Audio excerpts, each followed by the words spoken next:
बहुत समय पहले की बात थी। सुखीपुरम नाम के एक छोटे से गांव में लखन नाम का एक 21 वर्षीय लड़का रहा करता था। लखन अनाथ था। उसकी माँ उसे जन्म देते ही चल बसी।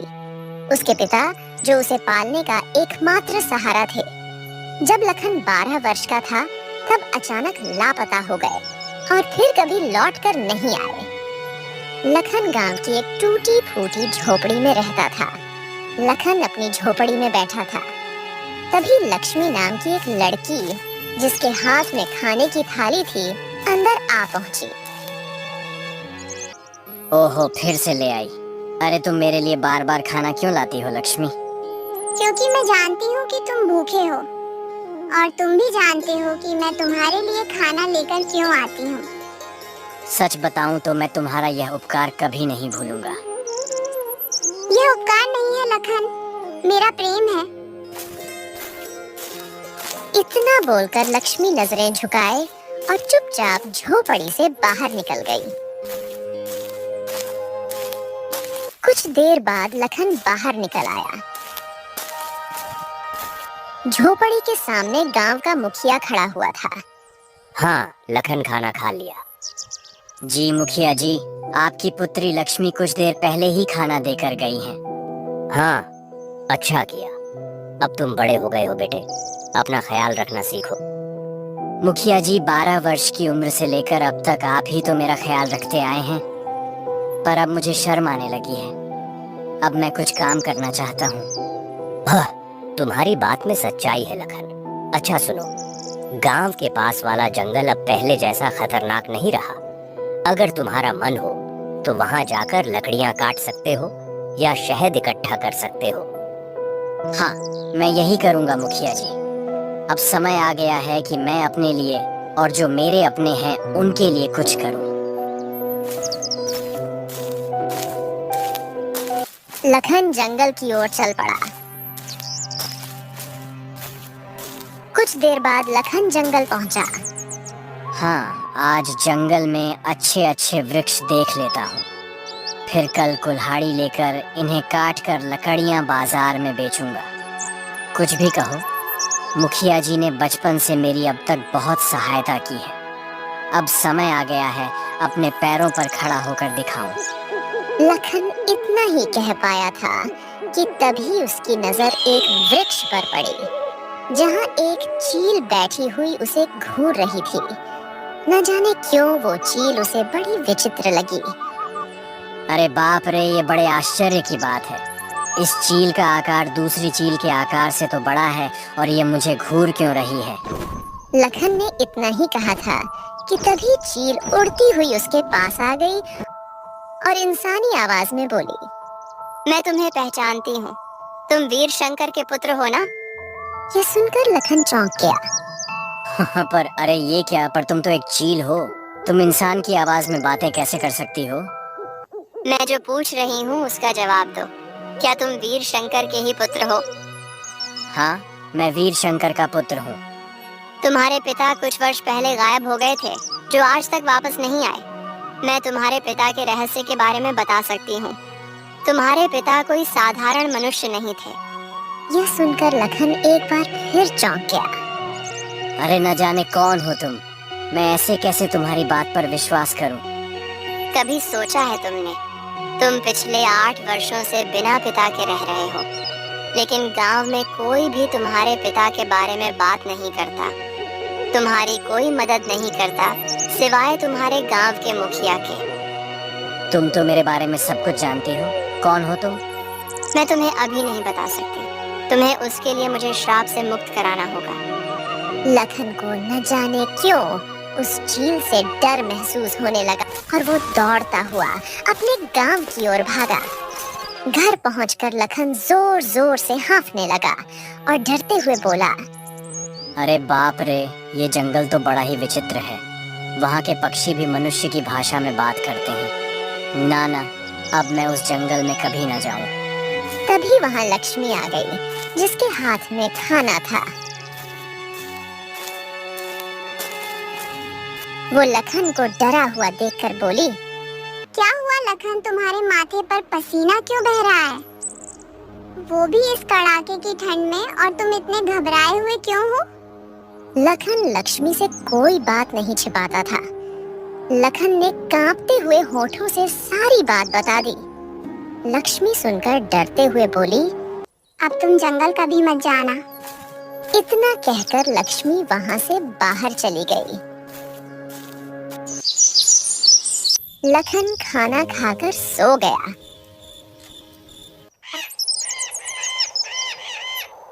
अगली सुबह जब लखन सोकर उठा तो उसके मन का डर समाप्त हो चुका था। वो अपने आप से बोला, अरे मैं उस चील को बातें करते हुए देखकर ऐसा लगता है कि कुछ ज्यादा ही डर गया था। वैसे देखा जाए तो उसकी बातों में सच्चाई तो नजर आती है। वो चील मेरे पिता के बारे में कुछ ना कुछ तो जानती है, और उसने सही कहा था कि मेरे पिता के बारे में गांव में कोई बात नहीं करता। मैंने मुखिया जी से भी जब भी अपने पिता के बारे में पूछा तो उन्होंने हमेशा बात को टाल दिया और बस इतना ही कहा कि मेरी माँ जन्म देते ही चल बसी और 8 साल पहले पिता जंगल गए जो वापस लौट कर नहीं आए। लखन गहरी सोच में डूब गया और फिर से जंगल की ओर चल पड़ा।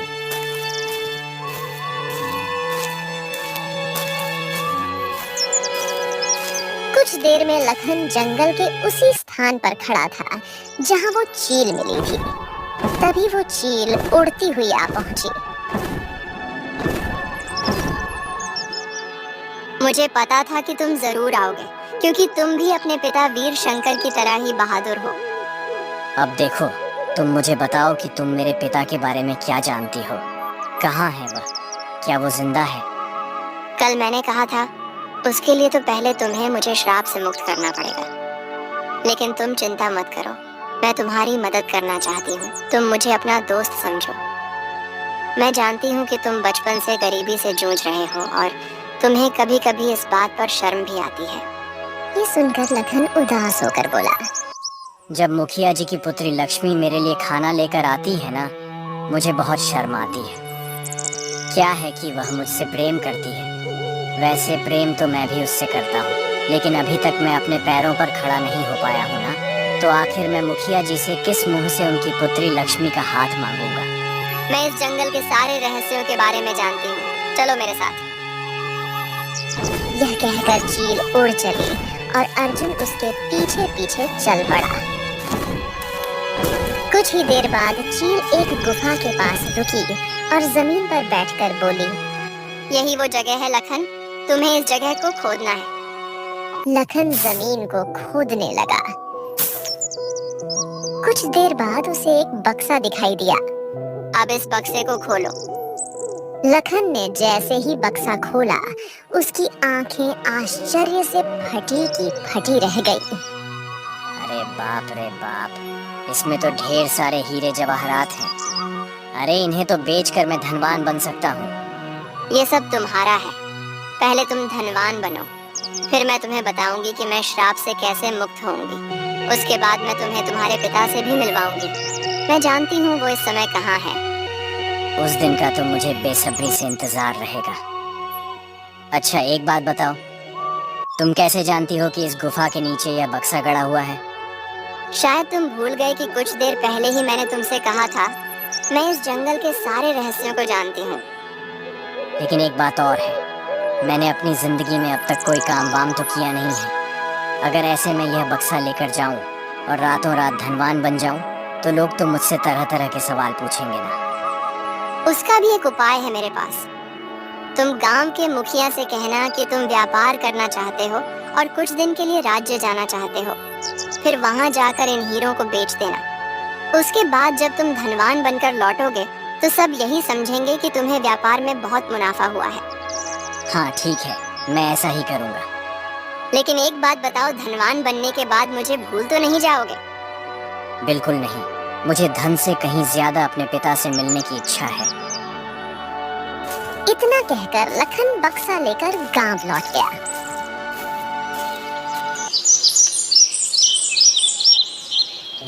अगले दिन वो मुखिया के पास जाकर बोला, मुखिया जी, मैं क्या बोल रहा हूँ कि मैं राज्य जाकर व्यापार करना चाहता हूँ। ए लखन, तुम तो कभी गांव के बाहर निकले नहीं और व्यापार करने के लिए धन चाहिए, अनुभव चाहिए। तुम करोगे कैसे यह सब? मैं राज्य जाकर मेहनत करूंगा, मजदूरी करूंगा, जो बन पड़ेगा वो करूंगा। लेकिन मुखिया जी, अब कुछ बनकर ही इस गांव में लौटूंगा। ये सुनकर मुखिया गहरी सोच में डूब गया। फिर मुस्कुराकर बोला, अगर तुम्हारे इरादे सच्चे हैं तो तुम अपने मकसद में जरूर कामयाब होगे। जाओ, मेरा आशीर्वाद तुम्हारे साथ है। जाओ। लखन बक्सा छुपाकर गांव से बाहर निकला।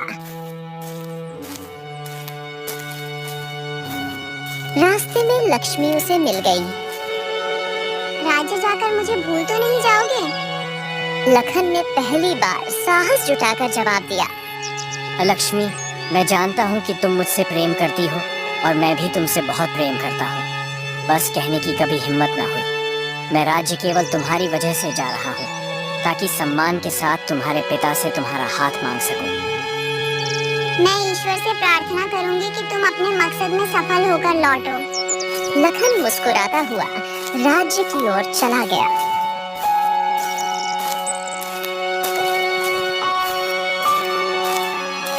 वहां पहुंचकर एक सराय में रुका और बक्से से कुछ हीरे निकालकर एक जहरी के पास गया। अरे बाप रे बाप, ए भैया, ये तो बहुत बेशकीमती हीरे हैं। कहाँ मिले तुमको ये? ये मेरे पिताजी के हैं। वो हीरों के बहुत बड़े व्यापारी थे। अरे भैया, कोई पागल ही होगा जो ये हीरे नहीं खरीदेगा। मैं तो इनकी मुंह मांगी कीमत देने को तैयार हूँ। जौहरी ने लखन को मुंह मांगी कीमत दी। लखन कुछ दिन राज्य में रहकर और हीरे बेचकर धनवान बन गया। फिर वो गांव लौटा। लखन को देखकर मुखिया और लक्ष्मी बहुत प्रसन्न हुए। कुछ ही दिनों में लखन की झोपड़ी की जगह एक हवेली बन गई। नौकर चाकर भी हो गए।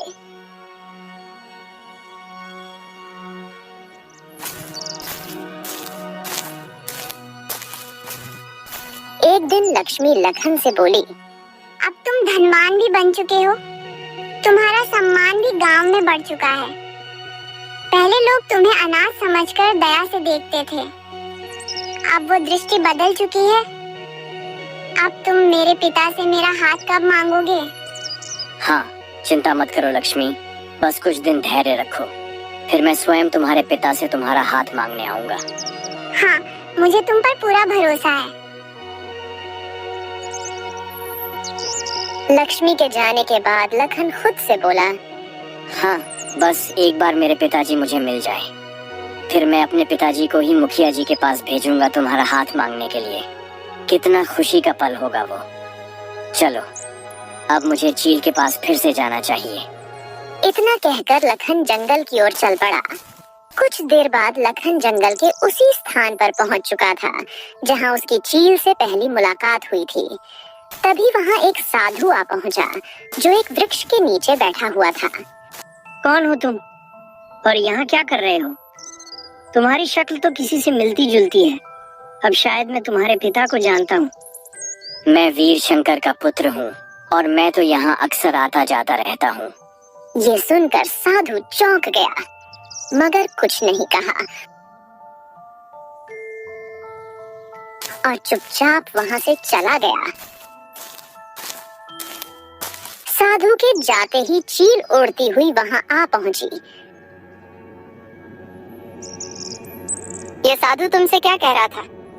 वो बस कह रहा था कि वो शायद मुझे जानता है। मैंने उसे बता दिया कि मैं वीर शंकर का पुत्र हूँ। यह साधु एक ढोंगी है।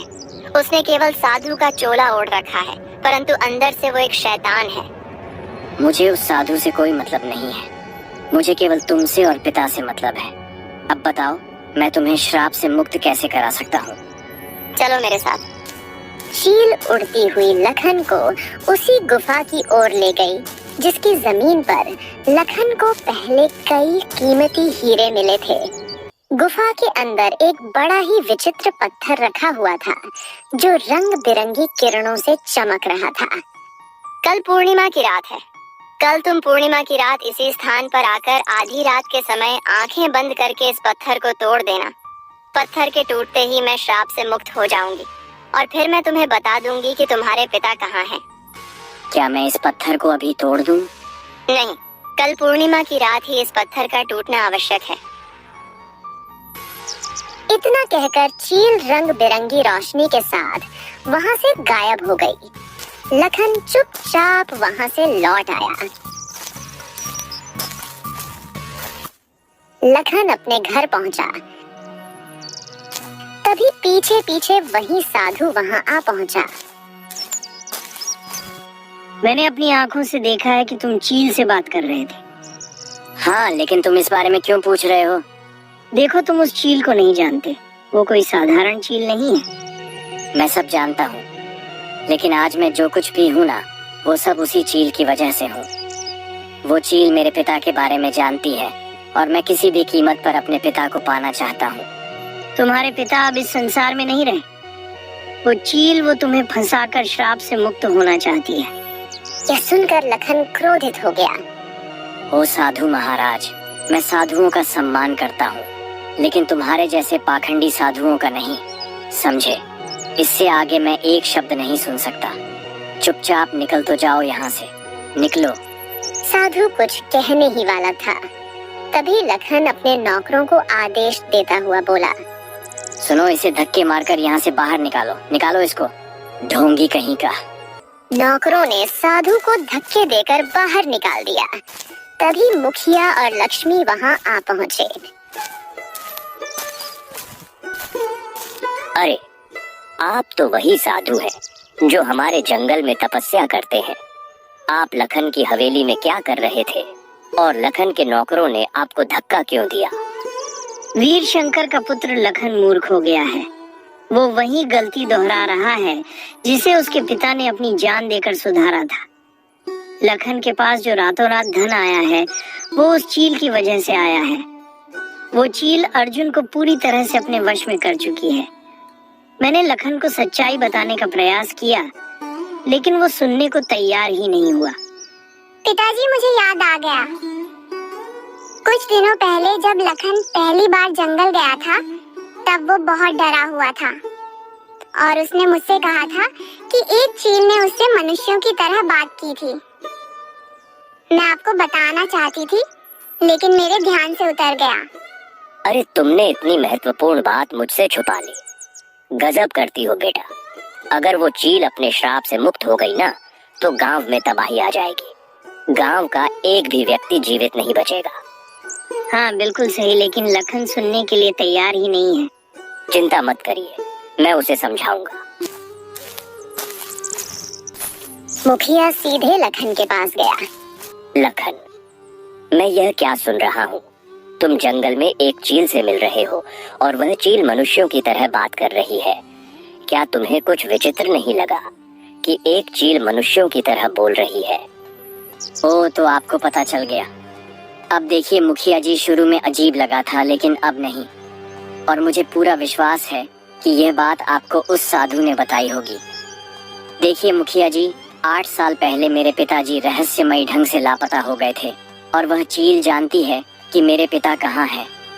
मैं बस अपने पिता को पाना चाहता हूँ, उनसे मिलना चाहता हूँ। बेटा, तुम अपने पिता के बारे में कुछ भी नहीं जानते हो। हाँ, मैं नहीं जानता, क्योंकि आपने कभी मुझे बताया नहीं और ना ही कभी गांव वालों ने कुछ कहा, तो कैसे जानूंगा? अब मैं किसी की बात पर विश्वास क्यों करूं? बताइए। मुझे केवल चील की बात पर विश्वास है और कल है पूर्णिमा की रात। मैं कल उस चील को श्राप से मुक्त कर दूंगा और वो चील श्राप से मुक्त होकर मुझे मेरे पिताजी को सौंप देगी। इतना कहकर लखन क्रोधित अवस्था में हवेली से बाहर निकल गया। लखन सुनो, मेरी बात तो सुनो। लखन को मुखिया आवाज लगाता रहा, लेकिन लखन नहीं रुका। मुखिया निराश होकर हवेली के बाहर आ गया। लखन को रोकना बहुत जरूरी है। वो चील किसी भी तरह से अपने असली रूप में नहीं आनी चाहिए। लखन तो पता नहीं कहाँ चला गया। अब हमें कल रात का ही इंतजार करना होगा। अगली रात साधु मुखिया और उसकी पुत्री लक्ष्मी को गुफा के निकट ले गया और मुखिया से बोला, मुझे विश्वास है कि लखन यहाँ अवश्य आएगा। कल मैंने अर्जुन और चील के बीच की बातचीत सुनी थी। साधु ने इतना कहा था कि तभी लखन रात के अंधेरे में वहां पहुंचा। उसी क्षण चील भी उड़ती हुई वहां आ गई और बोली, यहाँ साधु मुखिया और तुम्हारी प्रेमिका लक्ष्मी मौजूद है। ये तुम्हें उस पत्थर को तोड़ने से रोकने आए हैं, लेकिन तुम उनकी बातों पर विश्वास मत करना, नहीं तो तुम अपने पिता से कभी नहीं मिल पाओगे। नहीं, मैं उनकी बात नहीं मानूंगा। तो फिर जाओ, उस पत्थर को गुफा के भीतर से उठा लाओ। लखन दौड़ता हुआ गुफा के भीतर गया, पत्थर को उठा लाया और जैसे ही उसे तोड़ने वाला था तभी साधु मुखिया और लक्ष्मी वहां आ गए। लखन रुक जाओ, उस पत्थर को मत तोड़ो। लखन, तुम बहुत बड़ी भूल कर रहे हो। नहीं, मुझे अपने पिता से किसी भी हाल में मिलना है। लखन, मेरी बात ध्यान से सुनो और समझो। तुम्हारे पिता के विषय में आज तक किसी ने कुछ क्यों नहीं कहा? क्योंकि वो एक लालची व्यक्ति थे। वो कोई साधारण इंसान नहीं, बल्कि एक तांत्रिक थे।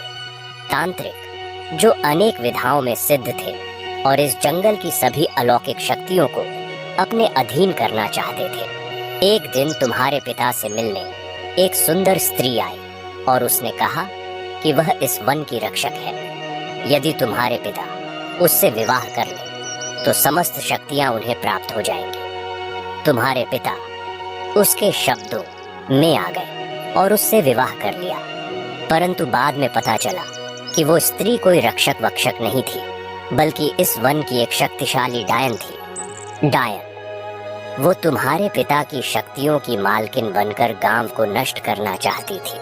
तब पहली बार तुम्हारे पिता के भीतर की इंसानियत जागी। उन्होंने अपनी समस्त काली शक्तियों को एकत्र करके उस डायन को चील में परिवर्तित कर दिया और उसकी सारी शक्तियों को इस पत्थर में कैद कर दिया। उन्होंने डायन को श्रापित किया, लेकिन स्वयं अपने प्राण गंवा दिए। उसने यह सब कुछ गांव की भलाई के लिए किया, यहाँ तक कि तुम्हारे विषय में भी नहीं सोचा कि उसके बाद तुम्हारा क्या होगा। और अब तुम स्वयं अपने पिता के बलिदान को व्यर्थ कर रहे हो। ये झूठ बोल रहे हैं। सच्चाई वही है जो मैं कह रही हूँ। यदि मेरे मन में कोई छल होता तो मैं तुम्हारी सहायता क्यों करती? क्या गांव वालों ने कभी तुम्हारी मदद की? तुम्हें धन सम्मान हीरे मोती सब मैंने दिए। अब मैं तुम्हें तुम्हारे पिता से भी मिलवा रही हूँ। लखन भ्रम में पड़ गया। कुछ क्षणों बाद उसने उस पत्थर को जोर से जमीन पर फेंक दिया। अगले ही पल चील रंग बिरंगी किरणों में बदलकर एक भयंकर डायन में परिवर्तित हो गई। मुखिया और साधु सच कह रहे थे। तेरा पिता एक मूर्ख था जिसने मुझे चील बना दिया और स्वयं मर गया। इस पत्थर को केवल तू ही तोड़ सकता था, क्योंकि तेरे भीतर उसी का खून दौड़ रहा है। लखन, तुमने बहुत बड़ी भूल कर दी है। अभी भी वक्त है। अगर तुम इस गलती को सुधारना चाहते हो तो तुम्हें अपनी जान देनी होगी। इस पत्थर में तुम्हारे पिता ने डायन की सारी शक्तियां बांध दी थी और डायन को चील बना दिया था। लेकिन अब जब तुमने उसे तोड़ा है तो पत्थर का अंतिम स्पर्श तुम्हारे हाथ का था। इसीलिए अब तुम पत्थर से बन चुके हो। पूर्णिमा की रात के बाद तुम और यह पत्थर अलग हो जाओगे। अगर तुमने अब अपनी जान नहीं दी तो यह डायन गांव में प्रवेश कर जाएगी और विनाश मचाएगी। यह सुनकर लखन की आंखों में आंसू आ गए। मुझसे बहुत बड़ी भूल हो गई। मैं तो केवल अपने पिता को पाना चाहता था। निर्णय तुम्हारे हाथों में है। यहाँ से कुछ दूर एक गहरी घाटी है, तुम्हें उसमें कूदना होगा, तभी डायन जलकर राख हो जाएगी। तुम ऐसा नहीं कर सकते। लेकिन लखन अपने मन में निर्णय कर चुका था। वो दौड़ता हुआ घाटी के किनारे पहुंचा और छलांग लगा दी। जैसे ही उसका शरीर घाटी में गिरा, डायन चीखने लगी और अग्नि की लपटों में जलकर राख हो गई। लक्ष्मी की आंखों से आंसू बहने लगे। मुखिया रोते हुए बोला, हाँ, लखन के पिता में कभी इंसानियत जागी थी, लेकिन लखन लखन केवल इंसान नहीं था, वो एक बलिदानी था। उसने अपने गांव के लिए अपने प्राण दे दिए। साधु, मुखिया और लक्ष्मी गांव लौट गए और इस तरह वर्षों पुराना रहस्य